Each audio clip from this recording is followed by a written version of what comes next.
Hi my friends, how are you? I hope everybody's fine. My name is Daniel Villarino. Welcome to my YouTube channel. In the past video I did a live center, and particularly was a cup live center. Here you can see it rotates, it has a bearing there, and we turn the Morse taper so that it can be inserted in the tailstock and provide the movement for projects that we are going to do, particularly with the spheres. Now, the same way that we did this here, this Morse taper, we can do it in another piece of wood, turn it around, place it in the axis of the lathe, turn the cap, and we have another cap center, this time for the headstock. Now, on this video I want to do cap centers, and I was doing some research and trying to find links to videos where you have this type of accessories, but I couldn't find many. I will place the ones I found in the description below. If you have links to them, please put them in the comments and I will include them in the description in the future. Now, I have a project for today which is going to be two cap centers. One is going to be for the tailstock, and what I'm going to do is I have this live center which is a conical one, but it has this cylindrical part, so I'm going to do something like a sheet that you can place over this cone and on the cylindrical part, and then the exterior is going to have the shape of the cap. So whenever you want to turn something spherical and you need a cap center on the tailstock, you place this, you put that there, and you have it ready to go. I also would like to make a cap center for the headstock, and there I have from the past these glue blocks that I've done in previous videos. I'm going to place the links in the cards here or here, I don't remember, I think it's here where the eye is located. You will see there the links to the videos. And what I'm going to do is I have a piece of maple that has a very flat side. It's a little smaller than the faceplate that I have, so I decided to glue it with hot glue to the faceplate. And here you can see it already, the glue is cold and dry, so this is very well fixed. I'm going to place it on the headstock, I'm going to make a perforation, I'm going to make the threads, then I'm going to turn it around and prepare the cap center. And the advantage in this case of that cap center is that I have also this live center that has the same threads that my axis on the lathe, and I can place it here if I want. Okay, so I also have this piece of purple heart, and what I'm planning to do is to turn a sphere with this. I don't think I will show the process of turning the sphere. I will do it by the shadow method, and I already did a couple of spheres that way in previous videos, but I will leave the knobs on each side so that you can see how I place it between the cap centers and I eliminate the knobs. So if I have time at the end of this video, I'm going to try to show that as well. If not, I'm going to put it in another video. So those are today's projects. I hope you enjoy it. Let's get to work. I screw the faceplate on the lathe axis.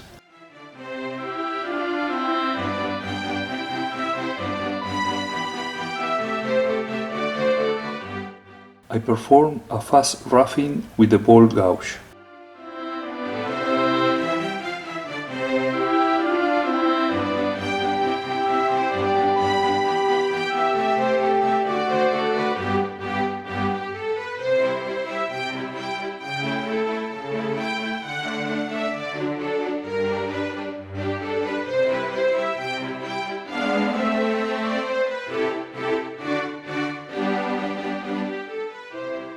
I drew up the face and I give it a little concavity.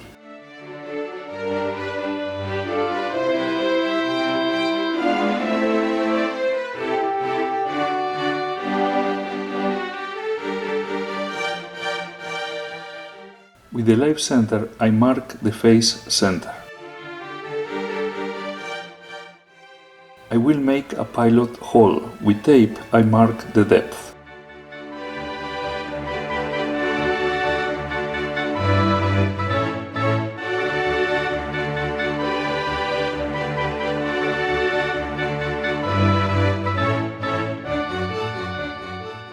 My lathe's thread is 1 inch and 1/4. I make a hole of 1 inch and 1/8.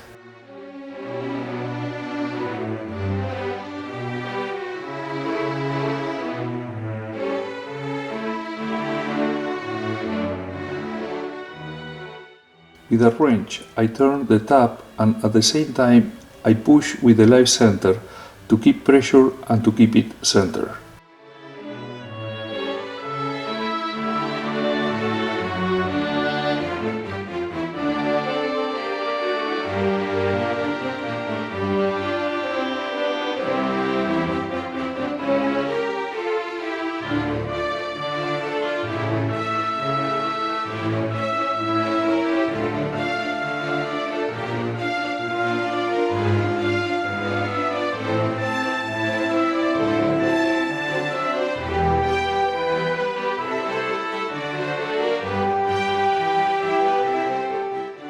The axis has a step of little more than 1 inch and 1/4. With a bit of 1 inch and 3/8, I am going to make a recess in the thread I just formed, so that the base of the cap center will have a nice contact against the axis flange.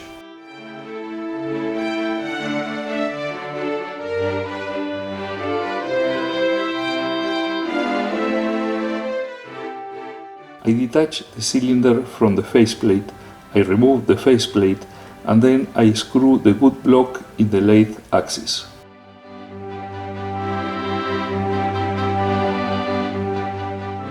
Here you can see better the axis step and how, thanks to the recess I made and also thanks to the concavity I gave to the base, it sits perfectly flat against the lathe axis flange.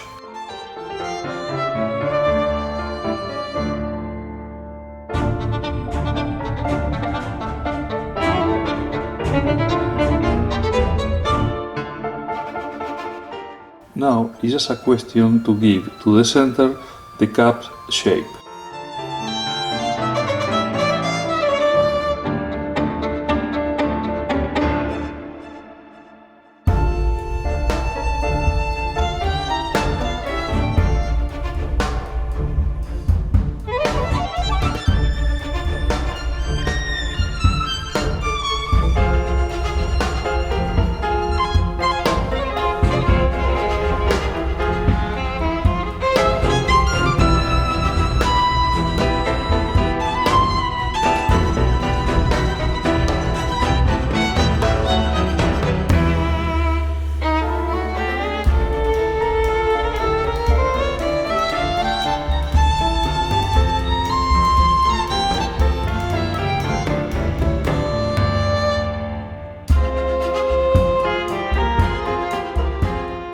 I put between centers a piece of wood.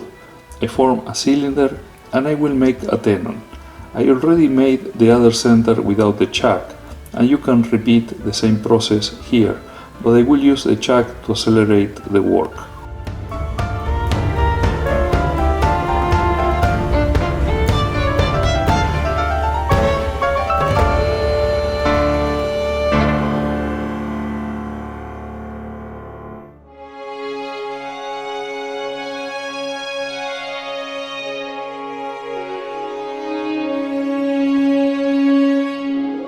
I mark the most relevant measures of the lathe center.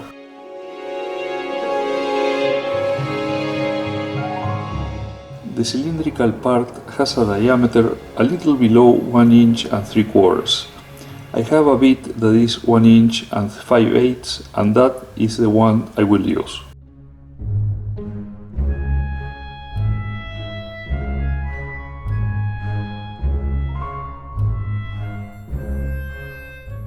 Previously, I did a few holes with smaller diameter bits that went deeper than this one. The idea is to fit the cylinder of the live center in the larger diameter hole and the cone in the smaller diameter ones.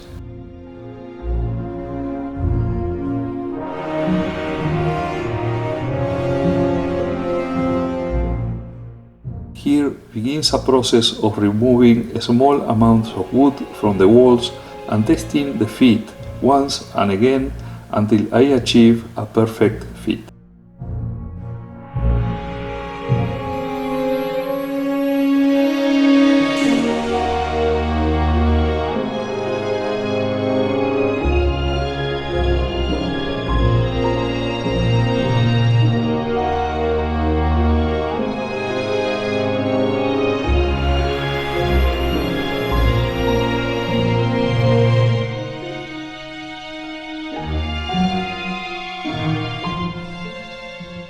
I have edited away a lot of the iterations of test and try, so I will not bore you, but at the end I achieved the fit I wanted. I make a tenon and I turn the piece around.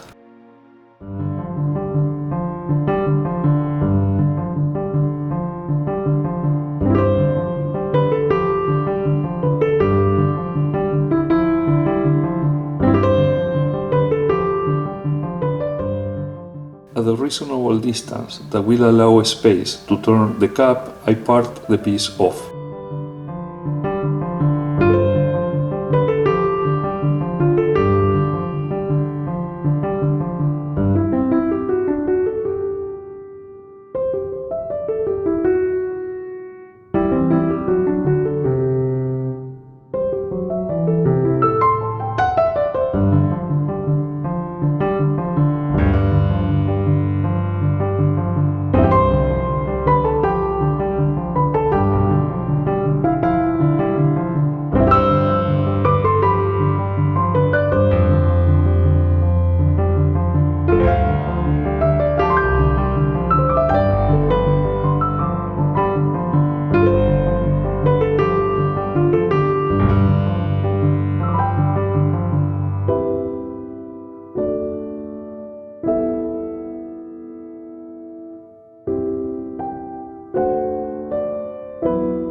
I have turned, using the shadow method, this purple heart sphere, and it is connected to the spur and the live centers just by small wood cylinders.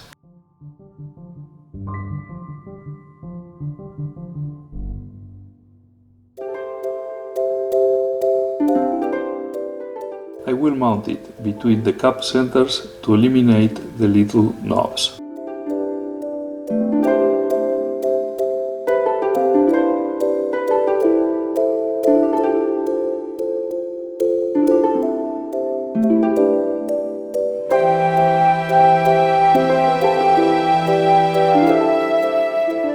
I use several pieces of towel paper as a cushion on the headstock side. On the live center, I already had a little piece of leather. I place the sphere so that it will have the two small knobs perpendicular to the turning axis. When turning, we can see a ghost image of the little knobs. This will serve us as a guide to remove them, and you can see them from the tool rest side or on the opposite side as well. The idea is to remove what it is in excess without erasing the reference line we did before. For that, it is convenient to stop and to check often.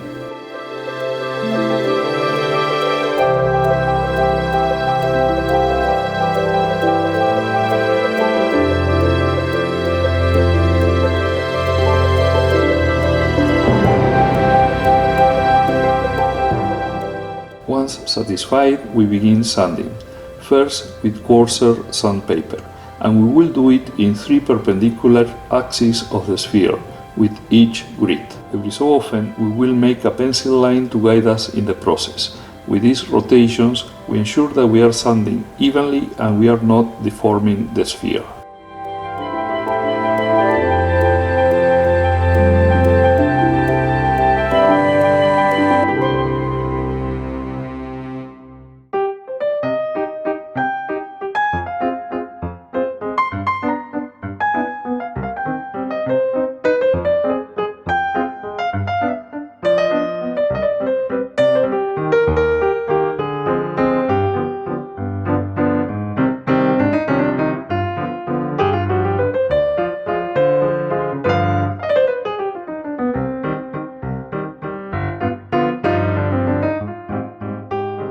I don't know what is more boring, to watch the sanding or the grass to grow, so I edited away a lot of the filming. The important thing is that we imagine the sphere centered in three Cartesian axes, x, y and z. We sand rotating on x, we stop, we twist the sphere so now it's rotating on y, we sand, we stop and we twist it again so now it's rotating on z. And we repeat the process for every grid, for the abrasive paste and for the friction polish.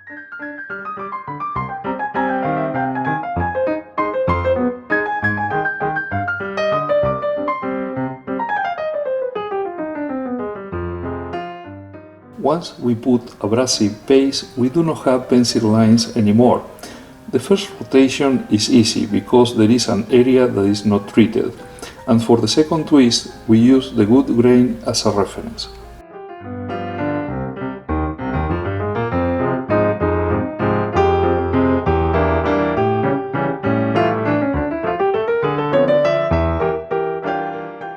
With the friction polish, it's a bit more difficult to identify axes, but since we are not removing material, we just twist the sphere several times until we verify that all the surface is treated.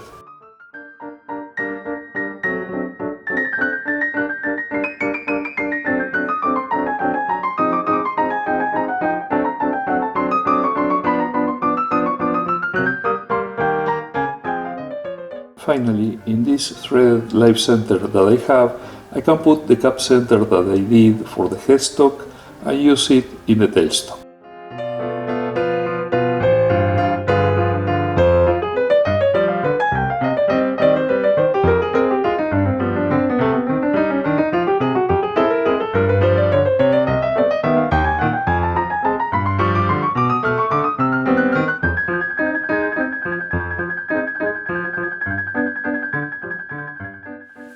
Okay, my friends, in this video we did several things.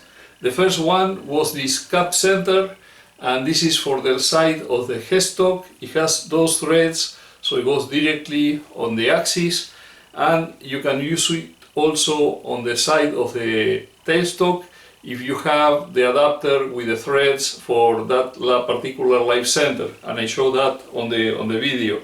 We also made this sort of a sheet that you put on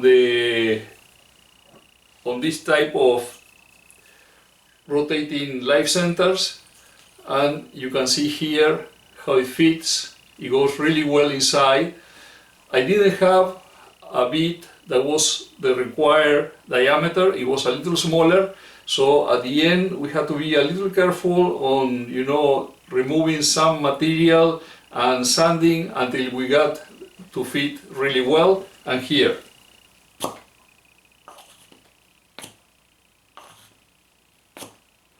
it does some vacuum when you remove it from there, so that means it's fitting really well.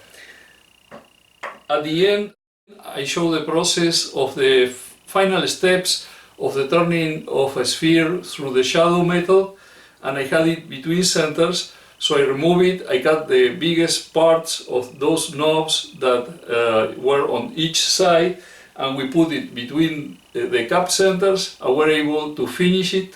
And not only to finish it, but we gave it abrasive paste and friction polish. And one of the things, and the nice things in this case, is because we had the cap centers, we were able to speed up the lathe enough to generate the friction for the friction polish to get really well there on the sphere, so I am very happy about that. I'm going to put some pictures of the sphere and also the cap centers at the end of the video. For the next video we are going to make yet another sphere.